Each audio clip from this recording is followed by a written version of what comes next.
Assalamualaikum warahmatullahi wabarakatuh. Alhamdulillahi rabbil alamin. Wassalatu wassalamu ala ashrafil anbiya'i wal mursalin wa ala alihi wa ashabihi ajma'in.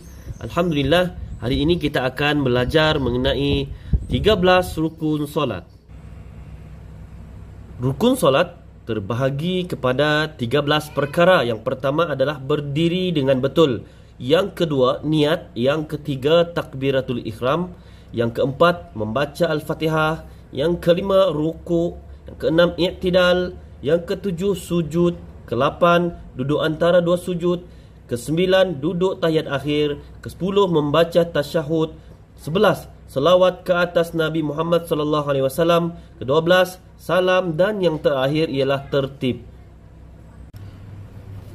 Yang pertama adalah berdiri dengan betul.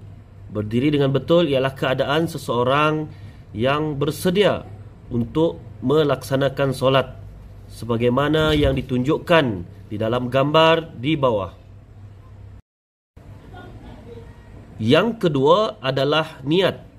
Sabda Nabi SAW, "Innamal a'malu binniyat." Sesungguhnya setiap amal itu tergantung kepada niat. Niat itu adalah apa yang ada di dalam hati kita. Dan niatlah yang membezakan antara amal seseorang itu diterima oleh Allah ataupun amal itu ditolak oleh Allah Subhanahu Wa Taala. Dan niat itu apa yang kita rasakan di dalam hati, apa yang kita ingin lakukan di dalam hati. Dan niat itu sudah tentu adalah kerana Allah Taala. Lafaz niat solat. Adapun lafaz niat solat ini hanyalah untuk menyampaikan hati kita sampai kepada matlamat dan tujuan kita, iaitu solat. Adapun solat itu boleh sahaja dibacakan dalam bahasa Arab ataupun kita membacakannya di dalam bahasa Melayu. Lafaz niat solat subuh. Usolli fardar subhi rak'ataini imaman lillahi ta'ala. Kalau untuk menjadi imam, sahaja aku solat subuh 2 rakaat menjadi imam kerana Allah Ta'ala. Sekiranya seseorang itu solat bersendirian, usolli fardar subhi rak'ataini adaan lillahi ta'ala. Sahaja aku solat subuh 2 rakaat kerana Allah Ta'ala. Niat solat zuhur. Usolli fardar zuhri 4 raka'atin adaan lillahi ta'ala. Sahaja aku solat zuhur 4 rakaat kerana Allah Ta'ala. Lafaz niat solat asar. Usolli fardar asri 4 raka'atin adaan lillahi ta'ala. Sahaja aku solat asar 4 rakaat kerana Allah Ta'ala. Lafaz niat solat maghrib. Usolli fardar maghribi 3 rakaatin adaan lillahi ta'ala. Sahaja aku solat maghrib 3 rakaat kerana Allah Ta'ala. Dan yang terakhir ialah lafaz niat solat isya. Usolli fardar isya'i 4 rakaatin adaan lillahi ta'ala. Sahaja aku solat isya 4 rakaat kerana Allah Ta'ala. Rukun yang ketiga ialah takbiratul ihram, iaitu perbuatan di mana seorang itu melafazkan kalimah Allahu Akbar sambil mengangkat tangannya. Seterusnya, rukun yang keempat adalah membaca surah Al-Fatihah.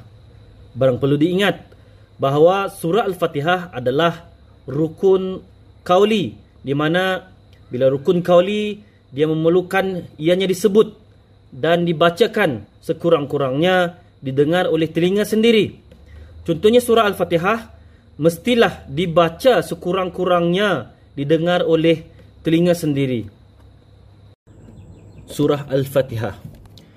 Bismillahirrahmanirrahim. Alhamdulillahi Rabbil Alamin, Ar-Rahmanir Rahim, Maliki Yawmiddin, Iyyaka na'budu wa iyyaka nasta'in, Ihdinas siratal mustaqim, Siratal ladzina an'amta 'alaihim ghairil maghdubi 'alaihim waladdallin.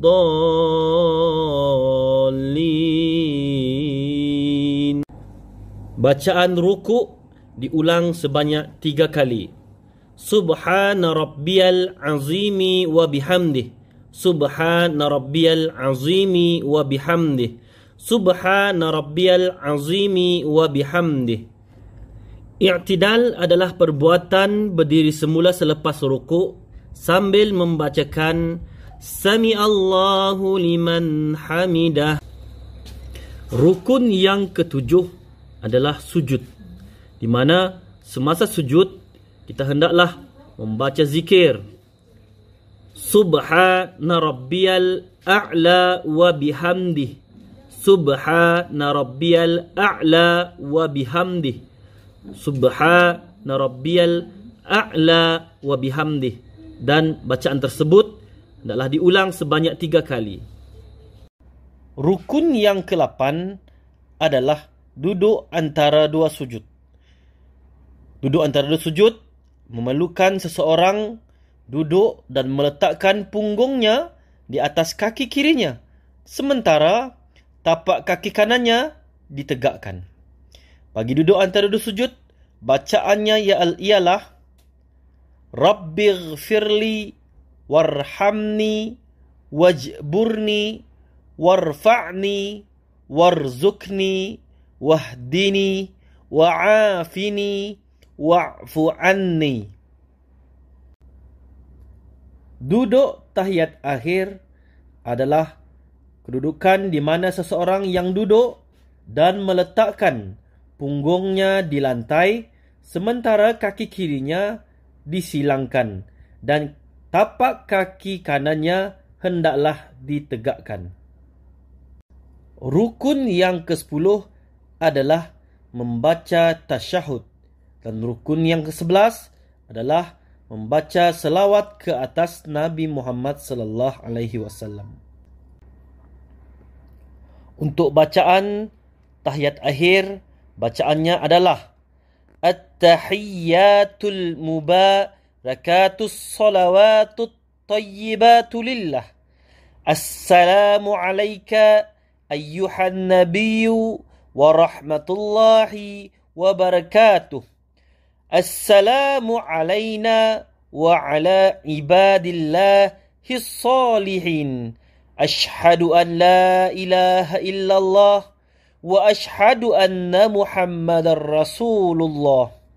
Allahumma salli ala Sayyidina Muhammad wa ala ali Sayyidina Muhammad kama sallaita ala Ibrahim wa ala ali Ibrahim wa barik ala Muhammad wa ala ali Muhammad kama barakta ala Ibrahim wa ala ali Ibrahim fil alamin innaka Hamidum Majid.